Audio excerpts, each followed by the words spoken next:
এটি আমার ছোট্ট কবুতর ঘরের একটি চিত্র। আমি হঠাৎ করে ঘরে এসে দেখি আমার কবুতরে ডিম পেড়েছে। তো মাশাআল্লাহ, দেখে তো আমি অনেক খুশি। তো রাত্রে অনেক ঠান্ডা পড়েছে, তার জন্য আসলে আমাদের একটু গরম পানি দিতে আর কিছু সরিষা দানা গম মিশিয়ে দিলাম যাতে ঠান্ডা না লাগে। তো আজকে আমার গলার অবস্থা খুবই খারাপ। আজকের কথা বলার মতো অবস্থা আমার নাই। তো যারা আমার এই ভিডিওটি দেখছেন অবশ্যই আমার চ্যানেলটি সাবস্ক্রাইব করবেন।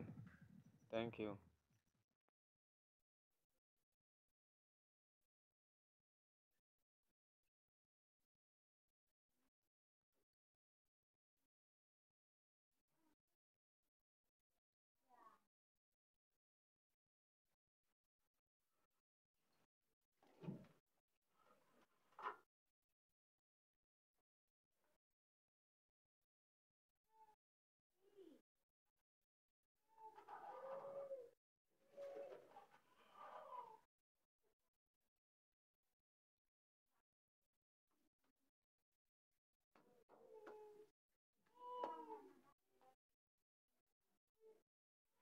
আয় আয় আয়।